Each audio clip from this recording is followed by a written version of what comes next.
함께 읽은 전도서 4장의 말씀은 위로자가 없는 해 아래에서의 인생의 헛됨과 공동체를 파괴하는 지나친 수고의 헛됨, 그리고 공동체의 유익에 대해서 이야기를 합니다. 학대와 수고라고 제목을 정했는데요. 학대와 수고까지 다 하겠다라는 의도였는데 오늘은 학대까지만 할 수 있을 것 같습니다. 한 가지씩 같이 살펴보겠습니다. 먼저 위로자가 없는 해 아래에서의 삶의 헛됨을 이야기하는 부분을 같이 살펴보겠습니다. 1절 말씀입니다. 내가 다시 해 아래에서 행하는 모든 학대를 살펴보았도다. 보라, 학대받는 자들의 눈물이로다. 그들에게 위로자가 없도다. 그들을 학대하는 자들의 손에는 권세가 있으나 그들에게는 위로자가 없도다. 해 아래에서 행하는 일은 모든 학대들, 그리고 학대받는 자들을 이제 살펴보았습니다. 근데 그 학대받는 자들이 그 눈물을 흘리고 있어요. 너무 힘들고 슬퍼서 막 울고 있는 겁니다. 그들을 학대하는 사람들은 권세를 가지고 막 괴롭히고 학대하고 착취하고 있는데 그들은 그냥 울고 있고요. 아무도 그들을 위로해 주는 자가 없습니다. 해 아래에서 학대받는 사람들에 대해서 살펴보았는데요. 학대를 받는다라는 뜻은 억울하게 강탈하거나 임금을 주지하고 강제 노역을 시키는 것을 성경에서 주로 의미합니다. 신명기 28장 29절에서는 맹인이 어두운 데에서 더듬는 것과 같이 내가 백주에도 더듬고 내 길이 형통하지 못하여 항상 압제와 노략을 당할 뿐이고 너를 구원할 자가 없을 것이다 라고 말하면서, 여기서 말하는 이 압제라는 단어가 오늘 본문에서 학대라고 번역된 단어와 같은 단어인데, 압제와 노략을 당하는 것을 병행어로서 같이 두고 있습니다. 노략당하는 것, 빼앗기는 것, 수탈당하는 것에 같은 비슷한 의미로서 이 압제당하는 것, 학대당하는 것이 사용이 되는 것입니다. 레위기 19장 13절 말씀에 봐도 너는 내 이웃을 억압하지 말며 착취하지 말며 품꾼의 삭슬 아침까지 밤새도록 너에게 두지 말아라 라고 명령합니다. 내 이웃을 억압하지 말라 할 때 이 억압하다라는 단어가 이제 본문의 학대하다 같은 단어인데, 억압하고 학대하는 것, 그것과 이제 착취하는 것을 같은 병행어로 두고 있고요. 보다 더 구체적인 내용으로 품꾼의 삭슬 아침까지 밤새도록 가지고 있는 거, 그 일 시키고 돈 안 주고 그거 뺏어가지고 내가 쥐고 있는 것을 억압하는 것, 착취하는 것과 같은 의미로 두고 있습니다. 사무엘상 12장 3절에서는 내가 여기 있나니 여호와 앞과 그의 기름 부음 받은 자 앞에서 내게 대하여 증언하라. 내가 누구의 소를 빼앗았느냐, 누구의 나귀를 빼앗았느냐, 누구를 속였느냐, 누구를 압제하였느냐, 내 눈을 흐리게 하는 뇌물을 누구의 손에서 받았느냐, 그리하였으면 내가 그것을 너희에게 갚으리라 라고 말합니다. 누구를 압제하였느냐라고 할 때 압제하다라는 단어가 본문에 학대하다라는 단어와 같은 단어인데, 어떤 표현과 같이 쓰냐면은 소 뺏는 거, 남의 소 뺏어가는 거, 나귀 뺏어가는 거, 속이는 거. 그러니까 다른 사람 사기쳐가지고 그 사람 거 뺏어오는 것과 압제하다, 학대하다라는 표현이 같이 쓰이고 있습니다. 잠언 22장 16절에 보면은 이익을 얻으려고 가난한 자를 학대하는 자와 부자에게 주는 자는 가난하여질 뿐이다 라고 말하면서, 학대하는 자의 목적이 그 이익을 얻으려고, 자기 이익을 얻으려고 다른 사람의 것을 빼앗는 것이 이 학대라는 것임을 우리에게 이야기해주고 있습니다. 정리하면 이런 거죠. 다른 사람이 가지고 있는 어떤 물건이나 그의 급여나 그 일을 시키고 돈을 주지 않거나 그 사람 가지고 있는 걸 뺏어가거나 그 방법에서 뭐 속이는 것이 될 수도 있고 힘으로 뺏는 것이 될 수도 있고, 그러한 모든 행위들을 성경은 이제 학대한다라고 표현하고 있는 겁니다. 전도자가 해 아래에서 모든 학대받는 자들을 살펴보았는데 그들이 이제 눈물을 흘리고 있는 겁니다. 자기가 열심히 노력해서 수고했는데 그 결과를 받지 못하고, 내가 가지고 있는 좋은 것이 있는데 다른 사람이 뺏어가고, 그런 세상 속에서 살아가면서 너무나 슬퍼하고 슬픔의 눈물을 흘리고 있는 모습을 전도자가 보았던 것입니다. 지금 세상도 뭐 크게 다르지는 않은 것 같습니다. 악한 사람들이 지배하고 있고요. 누군가 무엇인가 좋은 것을 가지고 있으면 속여 빼앗으려고 하고, 다른 사람이 수고한 대가를 아무것도 안 하고 뺏어서 자기 배를 부르게 하려고만 하는 그런 사람들이 지금도 많이 있는 것 같습니다. 제가 이제 어릴 때 이제 학교에 들어갔을 때 1학년 때 어떤 일이 있었냐면은 그 주변의 친구들을 저는 이해할 수가 없었어요. 이제 필요한 게 있으면 자기가 준비해서 가져와야 되잖아요. 저는 이게 발은 아니었기 때문에 잘 준비해서 가져왔습니다. 그럼 자기가 준비 안 해서 없으면 그냥 없어야죠. 근데 내 거를 이렇게 뺏어가는 거예요. 근데 뺏어가고, 근데 거기에 이제 여러 가지 교활한 방법들을 사용하거나 폭력을 사용해서 내 거를 이제 뺏어가는 겁니다. 근데 그게 잘 안 될 때 이놈들이 어떤 짓을 하냐면 그냥 부셔버려요. 그러니까 내가 좋은 걸 갖고 있는데 그거를 자기가 뺏어가. 근데 뺏지 못하면 그냥 없애버려서 너도 못 쓰고 나도 못 쓰고 이렇게 만드는 게 세상인 거예요. 지금 우리가 살아가는 현실 속에서 이제 많은 젊은이들이 겪고 있는 고통 중에 하나가 이런 학대의 정황 속에서 내가 노동한 정당한 대가를 받지 못하는 것에 있는 경우가 많습니다. 20년 전쯤에 이제 대학생 때 이제 교회 누나 중에 한 분이 이제 미국에서 취직을 해서 미국에서 직장 생활을 했어요. 근데 한국에서는 한국 사람들은 그 당시만 해도 직장 생활을 할 때 당연하게 야근하고 밤늦게 들어가고 너무나 당연하게 그렇게 일을 했으니까 한국에서 일하는 것처럼 이분이 미국에서 그렇게 근무를 했었던 겁니다. 밤늦게까지 막 열심히 일하고 했었나 봐요. 그랬더니 보스가 부르더래요. 그러더니 뭐라 그랬냐면은 야, 너 수당 줄 돈 없으니까, 야근 수당 줄 돈 없으니까 일 그만해라, 야근하지 마, 퇴근해, 이렇게 보스가 얘기했대요. 제가 이 얘기를 처음 들었을 때 굉장히 신선하고 충격을 받았습니다. 그러니까 한국에서는 누구나 너무나 당연하게 그냥 회사에 충성하고 회사에 대해서 일을 하고 있고 야근하고 있고 반물하고 있고 그거에 대해 뭐 수당을 받는다 뭐 이런 생각을 한 적이 한 번도 없는데, 미국에서는 이제 노동법이 강하니까 이 직장에서 일을 시키고 돈을 안 주면 큰일 나는 거죠. 근데 이 외에는 한국 애가 와가지고 열심히 한다 자기 딴에는 밤마다 계속 야근하고 있으니까 보스가 막 그 야근 수당 주는 걸 막 계산을 하다가 도저히 안 되겠는지 불러가지고 야, 너 일 좀 그만해라, 너 줄 돈 없다, 야근 수당 줄 돈 없다, 그렇게 얘기를 했다는 거예요. 미국에서는 일하면 돈을 줘야 된다라는 개념이 잡혀 있어서 야근을 하니까 돈이 없으니까 제발 퇴근하세요 이렇게 요청을 하는데, 근데 우리나라에는 그런 개념이 잘 없죠. 지금은 우리나라에도 노동법이 강화돼서 막 수당 챙겨주고 해야 되는데 사실 잘 안 지켜지죠. 그걸 이제 막 고소하고 막 이렇게 저렇게 하면 받을 수는 있는데 뭐 보통 그렇게까지는 잘 하지 않습니다. 그러니까 우리가 살아가는 현실에서도 이런 착취가 일상적인 거죠. 초과 근무를 하고 휴일에 근무를 하고 그런다고 월급을 더 주느냐, 수고했는데 수고에 대한 대가를 주지 않는 착취가 비일비재한 겁니다. 얼마 전에 온라인 커뮤니티에서 한 직장인이 자기 질문을 올린 게 이제 파이어가 됐었던 적이 있는데요. 그 회사가 일을 시작하는 시간이 9시라는 겁니다. 아침 9시에 시작을 해요. 근데 이제 MG라고 하죠. 이제 그 젊은 신입사원이 입사를 했어요. 근데 이 친구가 절대로 지각을 안 한대요. 절대로 지각을 안 하는데 어떻게 시간을 맞춰오면 그렇게 맞춰올 수 있는지 모르겠지만 8시 58분에서 59분 정도에 정확하게 출근을 한다는 겁니다. 절대로 지각은 안 한대요.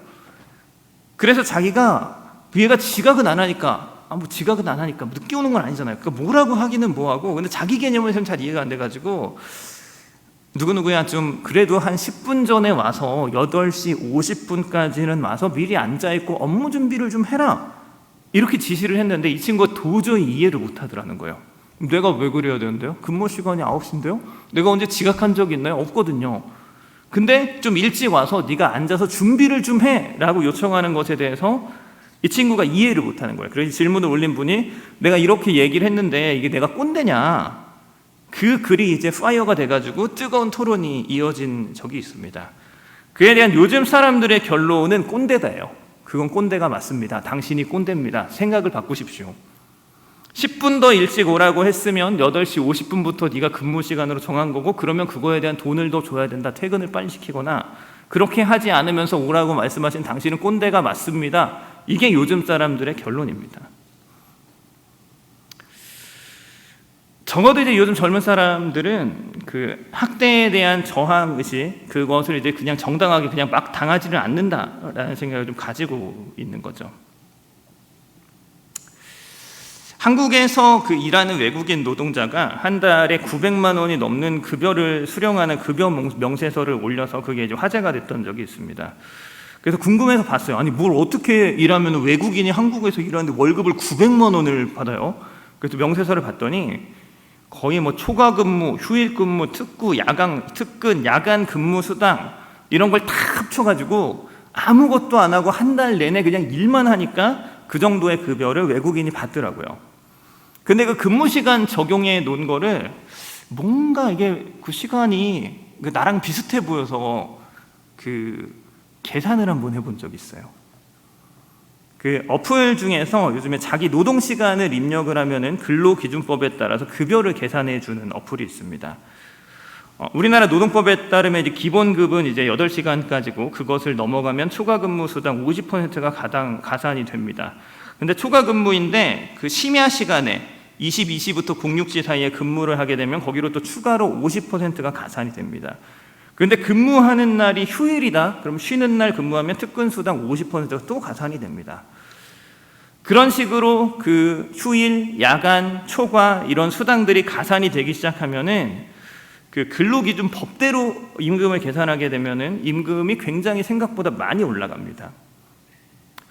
그래서 제가 예전에 이제 전도사 때 살았던 그 당시의 삶을 기준으로 해서 한번 입력을 해봤습니다. 제가 전도사 때 처음에 딱 부임하자마자 새벽 2시에 퇴근해서 4시에 출근을 했어요. 그 1년에 거의 30일 정도를 해외나 국내 선교로 나가서 그 이제 한국에 아예 집에 아예 있지 않았었고 한 달에 평균 한 번 이상 각종 수련회가 있어서 그 수련회로 나가 있는 시간만 해도 한 달 이상이 됐습니다. 그때 이제 저의 일정들을 어플에 입력해서 제가 받아야 하는 임금이 법대로 하면 얼마인가 계산해 보니까 그 당시 시급으로 해도 월 1,000만 원 가까이 되는 거예요. 근데 그때 제가 받는 전도사 사례는 한 달에 85만 원을 받았습니다. 915만 원이 부족한 거죠. 일주일에 90시간 이상을 근무했고 한 달에 400시간 이상을 일을 했고요. 그래서 이제 내가 받아야 하는 정당한 급여는 1,000만 원인데 받았던 건 이제 85만 원이죠. 이런 게 이제 학대입니다. 학대. 이게 학대예요. 다른 사람이 받아야 하는 정당한 대가를 주지 않고 그 사람에게 줘야 하는 이득을 주지 않고 부당하게 착취하고 정당하게 지급해줘야 하는 임금을 지급하지 않고 사람을 쓰는 것이 착취라는 정의에 이제 완벽하게 들어맞습니다. 그래서 전도자가 뭐라고 하냐면 학대받는 자들의 눈물이라고 하는 거예요.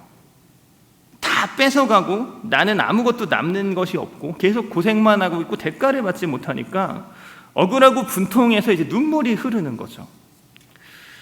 그래서 2절부터 3절까지의 말씀은 이렇게까지 표현합니다. 그러므로 나는 아직 살아있는 산자들보다 죽은 지 오랜 죽은 자들을 더 복되다 하였으며 이 둘보다도 아직 출생하지 아니하여 해 아래에서 행하는 악한 일을 보지 못한 자가 더 복되다 라고 말하는 거예요.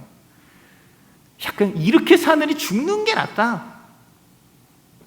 태어나서 이렇게 살면서 악한 꼴을 보느니 아예 안 태어나는 게 더 낫다.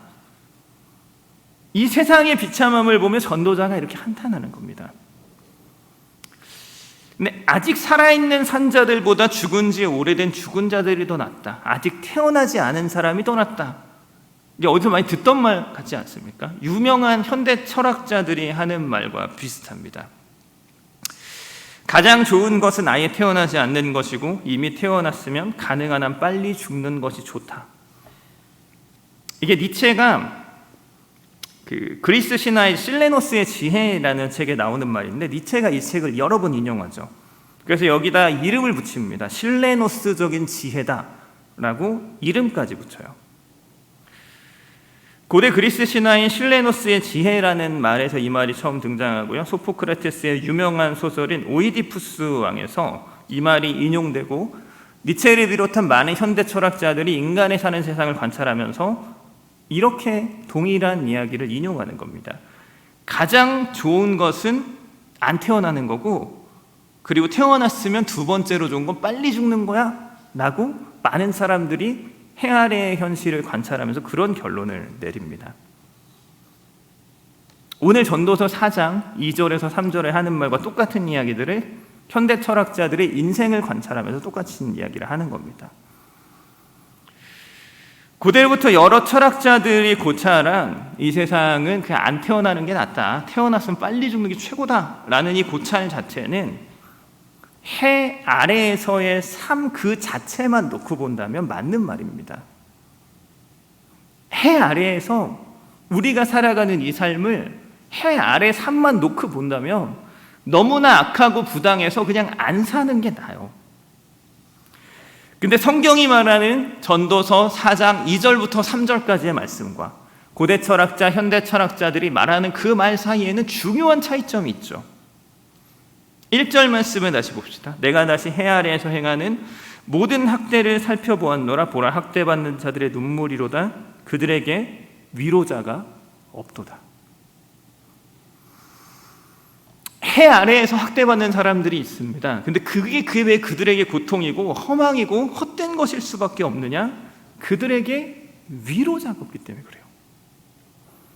위로자가 없는 세상에서의 학대는 헛된 것이 맞습니다. 안 사는 게 더 난 게 맞아요. 근데 그렇다면 위로자가 계시다면, 위로자가 존재한다면 똑같은 세상에서 살아가더라도 그 인생은 달라질 수 있는 겁니다. 위로자가 없는 해 아래 세상 속에서의 그 삶은 고대부터 현대에 이르기까지 여러 철학자들이 말했듯이 안 사는 게 더 나은 세상이에요. 위로자가 없는 그 세상은 그냥 헛것이고 그냥 허망한 것이고 가치 없는 것이고 무의미한 것이지만 우리의 해 아래에서의 헛된 인생을 헛되지 않게 만들어주시는 위로자께서 우리에게 오셔서 해 아래에서의 우리의 모든 인생을 역전시키셨습니다. 아까 교역자가 받은 학대에 대해서 이야기를 했었는데 한 달에 915만 원을 더 받아야 돼요? 이거 위로자가 없는 세상의 삶만을 생각한다면 목회자를 하면 안 됩니다. 억울하고 더러워서 못 해먹겠다, 때려치자, 이게 정당한 거예요. 근데 우리에게는 위로자가 계십니다. 이 모든 것을 기억하시고 반드시 갚아주시는 우리 위로자 되시는 하나님 안에서 살아갈 때 이 삶은 부당한 것이 아니고 학대받는 것이 아니고 그분의 은혜 안에서 채워지는 삶이고 다른 의미, 다른 가치를 가지고 기쁨을 가지고 살아갈 수 있는 삶으로 역전되는 겁니다. 우리의 위로자가 누구십니까? 삼위 하나님과 나아가 그분께서 위로의 사명을 맡기신 교회가 위로자의 역할을 하는 존재로서 성경에서 제시됩니다. 하나님 안에서 또 그분이 위로의 사명을 맡기신 교회 공동체 안에서 위로자들과 함께 살아갈 때 우리는 이 헛된 세상 속에서의 삶을 살아가면서도 헛되지 않은 삶을 살아갈 수가 있습니다. 성부 하나님께서 우리의 위로자가 되십니다. 시편 86편 17절은 은총의 표적을 내게 보이소서. 그러면 나를 미워하는 그들이 보고 부끄러워하오리니 여호와여 주는 나를 돕고 위로하시는 이십니다 라고 고백합니다. 여호와 하나님 주님 당신은 나를 돕고 위로하시는 분이십니다. 이사야 66장 13절부터 14절까지 말씀 이렇게 말씀합니다. 어머니가 자식을 위로함같이 내가 너희를 위로할 것인즉 너희가 예루살렘에서 위로를 받으리라. 너희가 이를 보고 마음이 기뻐서 너희 뼈가 연한 풀의 무성함 같으리니 여호와의 손은 그의 종들에게 나타내겠고 그의 진노는 그의 원수에게 더하리라. 이사야 51장 3절 이렇게 말합니다. 나 여호와가 시온의 모든 황폐한 곳들을 위로하여 그 사막을 에덴 같게 그 광야를 여호와의 동산 같게 하였나니 그 가운데에 기뻐함과 즐거워함과 감사함과 창화하는 소리가 있으리라. 여호와 하나님께서 모든 황폐한 곳을 위로하실 때 사막이 에덴이 되는 겁니다. 광야가 에덴 동산이 되는 거예요. 슬픔과 눈물이 가득했었던 해 아래에 헛된 이 세상이 기뻐함과 즐거워함과 감사함과 창화하는 소리가 가득한 세상이 되는 겁니다. 위로하다라고 번역된 히브리어 나함이라는 동사의 가장 기본적인 의미는 생각을 바꾸는 겁니다. 절망하고 좌절하고 슬퍼하고 눈물 흘리고 있고 허무해하는 우리의 생각을 위로자 되신 하나님께서 바꿔주시는 겁니다.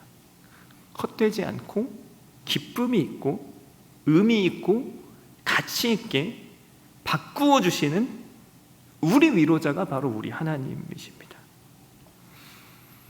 위로하다라는 히브리어 나함의 70인역 헬라어 등가어가 그 유명한 파라칼레오입니다. 보혜사라고 번역되는 파라클레시스 같은 단어가 같은 어근에서 나왔습니다. 생각을 바꾼다는 히브리어 나함의 의미와 유사하게 파라칼레오는 옆에다 이렇게 불러놓고 얘기하는 겁니다. 가까이 딱 불러놓고 밀착해서 곁에서 그 귓가에 속삭이면서 권면하고 격려하고 위로해서 믿음의 길을 걸어가다가 좌절하고 넘어지고 쓰러진 사람들을 다시 일으켜 세워주고 힘을 얻어 걷게 하는 것이 파라칼레오입니다. 신약에선 이렇게 파라칼레오 하는 존재로 세 가지가 언급이 됩니다. 예수님과 성령과 교회입니다. 요한일서 2장 1절 말씀이 이렇게 말합니다. 나의 자녀들아 내가 이것을 너희에게 쓰면 너희로 죄를 범하지 않게 하려 함이라. 만일 누가 죄를 범하여도 아버지 앞에서 우리에게 대언자가 있으니 곧 의로우신 예수 그리스도시라.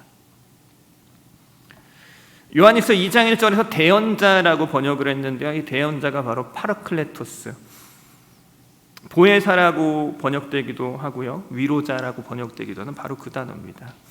그러니까 요한일서 2장 1절 말씀은 이런 말이에요. 그러니까 누가 죄를 범하여도 아버지 앞에서 우리의 대언자, 위로자, 보혜사가 계시다. 이거 무슨 말이냐면은 우리가 죄 지었어도 죄 지어도 괜찮아, 예수님이 우리 변호해 준다, 그냥 죄 짓고 막 살아라, 그 얘기가 아닌 거예요. 우리가 죄를 범했을 때 우리가 범죄하지 않도록, 내가 죄를 범하고 연약한 사람이었을 때 우리의 위로자 되시는, 우리의 보혜사 되시는 예수님이 계셔서 그분이 우리를 격려해 주시고 권면하시고 위로하시고 우리 생각을 바꿔주셔서 더 이상 죄를 범하지 않게 하시는 예수님이 우리의 위로자가 되신다는 말씀입니다. 요한복음에서는 예수님께서 성령을 보내실 것을 말씀하시면서 내가 아버지께 구하겠으니 그가 또 다른 보혜사를 너희에게 주사 영원토록 너희와 함께 있게 할 것이라고 말씀하십니다.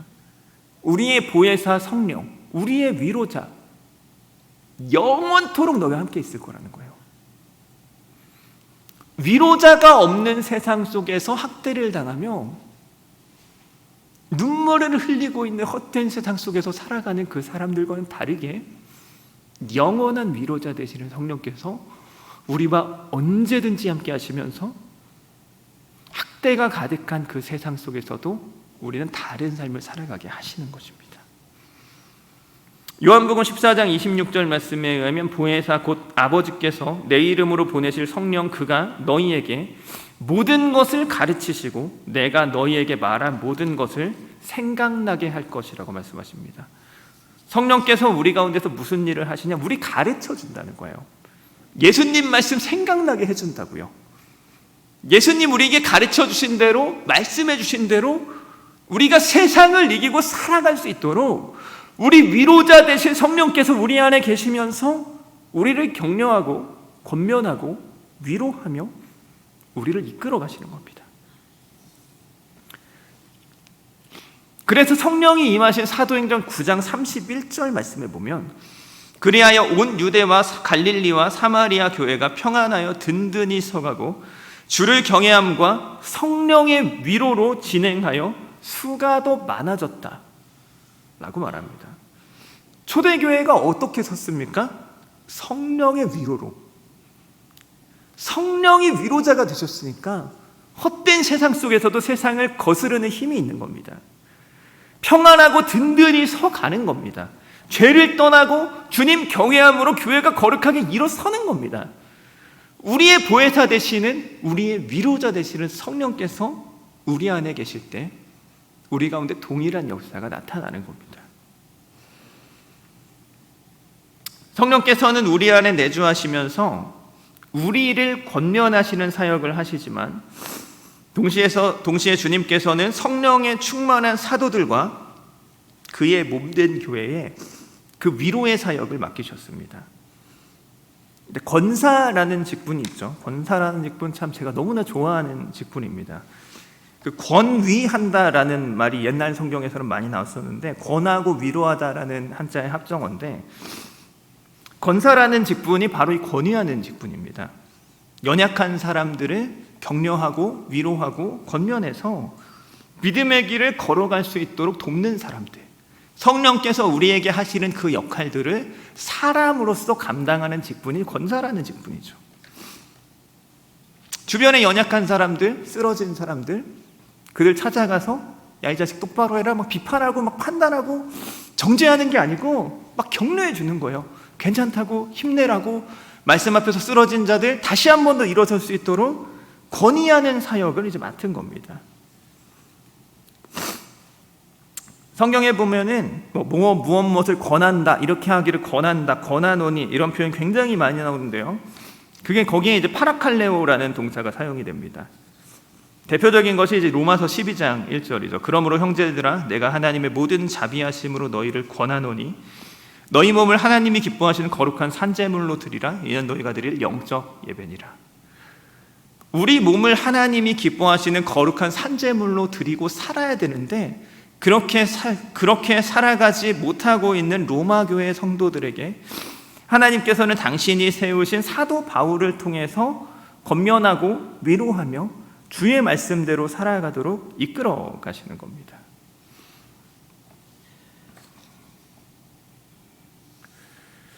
사도행전 15장에 이제 예루살렘 공의회 사건에 보면은 그 이방 성도들이 많아졌잖아요. 근데 그들에게 이제 유대인들이 할례를 강요하고 구약의 율법도 유대인들처럼 다 똑같이 지키라고 강요하면서 많은 사람들의 믿음이 걸림돌이 되고 이 사람들이 연약해서 쓰러졌습니다. 그때 예루살렘 교회가 이제 회의를 마치고 사도 바울과 바나바와 유다와 실라를 보내서 그들을 격려하는 사건이 사도행전 15장에 나오는데요. 바나바가 이때 파송을 받잖아요. 근데 사도행전 4장 36절에 의하면 바나바는 별명이 위로의 아들입니다. 위로의 아들. 너무나 멋진 이름이지 않습니까? 주변의 사람들을 너무나 잘 격려해주고 세워주고 일으켜주던 사람이었기 때문에 별명이 위로의 아들이에요. 파라클레시스가 위로, 그 사람 별명입니다.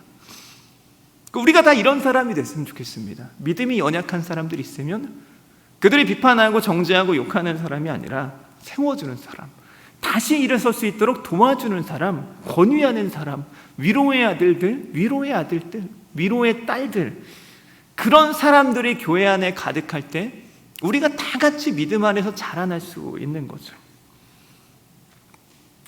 그때 바나바와 바울과 유다와 실라를 보내서 그들을 격려했을 때 낙심하고 좌절하고 넘어지고 쓰러져 있었던 이방교회에 어떤 일이 일어나느냐. 사도행전 15장 31절과 32절 말씀에 보면 읽고 그 위로한 말을 기뻐하더라. 유다와 실라도 선지자라 여러 말로 형제를 권면하여 굳게 하고 얼마 있다가 평안히 관한 전상을 받고 자기에게 보냈던 사람들에게 돌아갔다라는 이야기가 나옵니다.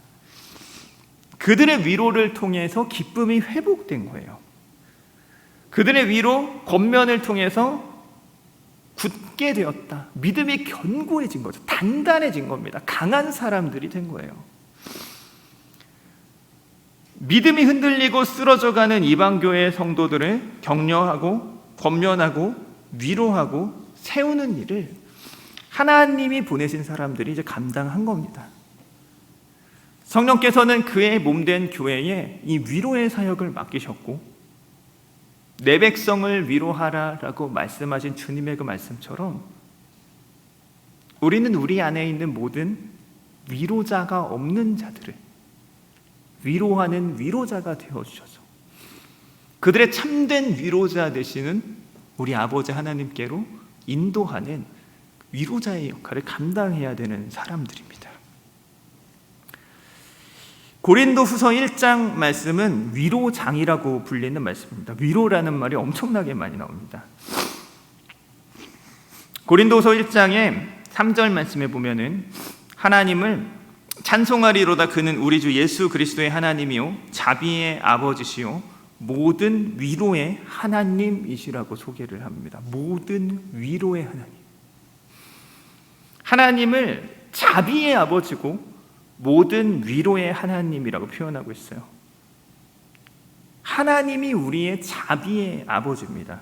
불쌍히 여기시는 분이죠. 요즘 MBTI라는 그 성격 심리 검사가 유행한 지 시간이 꽤 지났는데 T와 이제 F라는 유형이 있어요. T는 이제 공감을 잘 안 해주고 그냥 사실을 객관적으로 보면서 판단하는 사람들을 T라고 합니다.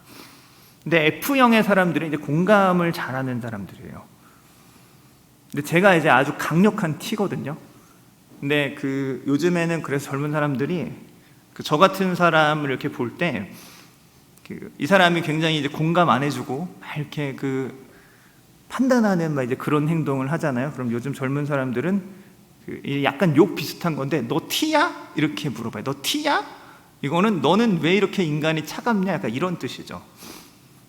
그러니까 여기에다가 조금 더 이제 거칠게 욕이랑 두 개를 합쳐가지고 야 이 티발로마 이런 말을 요즘 애들은 씁니다. 근데 우리 하나님은 그런 T가 아니신 거죠. 우리의 연약함을 보고 그냥 그런가 보다. 연약하구나. 넘어지는 걸 보고 넘어졌구나. 그렇게 하고 그냥 지나가는 객관적인 분이 아니라는 겁니다. 우리가 연약할 때에, 우리가 고통당할 때에, 우리가 넘어질 때에 안절부절하고 안타까워하며 어쩔 줄 몰라 하시는 자비의 아버지가 우리 아버지 되신 하나님인 거예요. 성도들이 연약하여 넘어지고 쓰러지고 그때 하나님은 저 심판대에 있는 거룩한 재판장처럼 너 이 자식 어떻게 하는지 보자 이렇게 내려다보고 계신 하나님이 아니고 우리의 연약함의 가장 가까운 현장에 함께 하시면서 너무나 안타까워하고 너무나 슬퍼하고 괴로워하시며 그 고통에 함께 하시는 분이 우리 자비의 아버지 되시는 하나님이십니다. 그리고 그 하나님은 위로의 아버지세요. 우리가 넘어졌을 때, 쓰러졌을 때, 연약했을 때, 세상의 허무함 가운데 우리가 휘말렸을 때 우리를 위로하시는 분, 격려하시는 분, 진리로 권면하시면서 다시 힘을 얻어 일어설 수 있도록 우리를 세워주시는 분이 우리 하나님이십니다. 제가 어릴 때 대학 시절에 들었던 고린도후서 1장을 가지고 설교했었던 8전9기의 신앙이라는 설교를 들었던 기억이 있습니다. 엄청 단순한 설교예요. 그러니까 고린도후서 1장에 위로장이라고 부르는 1장 1절부터 11절을 그 목사님이 읽어본 거죠. 그리고 그냥 숫자를 센 겁니다. 숫자를 센 거예요. 고린도후서 1장에 나오는 위로라는 말과 그 반대되는 고난과 환난이라는 말의 숫자를 셉니다. 그랬더니 고난과 환난이라는 말은 고린도후서 1장에 8번 나오고 하나님이 위로하는 위로라는 말이 9번 나온다는 거예요. 그러니까 7전 8기라 그러잖아요. 7번 넘어져도 8번 다시 일어서면 일어선 거죠. 근데 우리 신앙에서도 하나님의 위로가 8전 9기인 겁니다.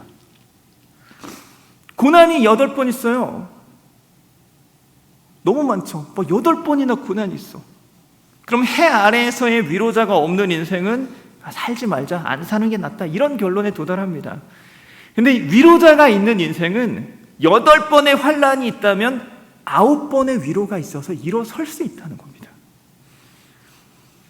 고린도서 1장 위로장의 마지막에 9절부터 11절 말씀에 이제 사도 바울이 자기의 극심한 고난에 대해서 이야기를 하는데 너무 심한 고난을 당해서 살 소망까지 끊어지고 사형 선고를 받은 것 같은 상황 가운데 사도 바울이 있었다고요. 근데 바울이 뭐가 그렇게 대단해서 그런 상황을 뚫고 돌파하고 믿음의 길을 끝까지 걸어갈 수 있었습니까? 주님의 복음을 어떻게 끝까지 전할 수 있었습니까? 그에게는 위로자가 있었던 거죠. 8번의 고난이 있어도 9번의 위로를 그에게 주시며 다시 일어설 힘을 주신 그의 하나님, 그의 위로자가 계셨기 때문에 해 아래에서 당하는 학대 중에서도 가장 극심한 학대를 받은 것 같은 삶을 살았던 사도 바울은 위로자가 있는 사람이었기 때문에 일어설 수 있었던 겁니다. 우리도 그렇게 위로자가 있죠. 해 아래에서 살아가지만 위로자가 없어서 눈물만 흘리고 차라리 죽는 게 낫다, 안 태어나는 게 최고다.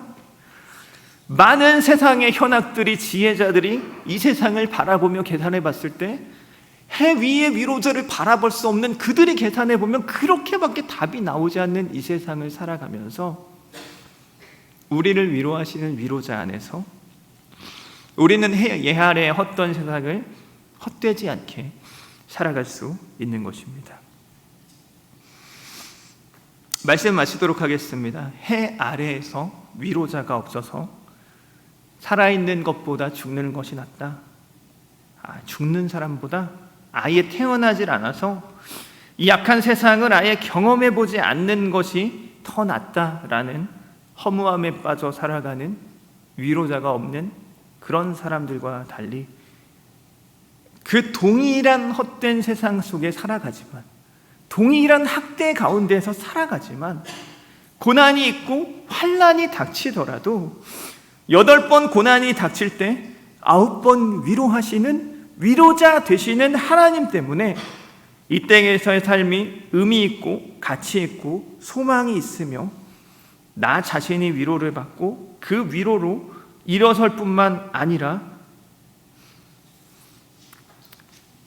하나님의 위로를 많이 경험하며 이 땅의 헛됨이 그 위로자 안에 역전됨을 더욱 많이 경험하면서 내 백성을 위로하라고 말씀하신 주님께서 교회와 그 성도들에게 맡기신 위로의 사명을 감당하며 주님께서 우리를 위로하신 것처럼 넘어진 자들을 일으키고 격려하고 권면하고 헛된 세상 가운데 눈물 있는 자들을 참된 생명의 길로 인도하는 그 사명을 잘 감당하며 위로 계신 우리 주님으로부터 많은 위로를 받고 또 이 땅에서 많이 사랑하며 많이 위로하며 헛된 세상을 헛되지 않게 하며 살아가는 우리 모두가 되기를 축복합니다.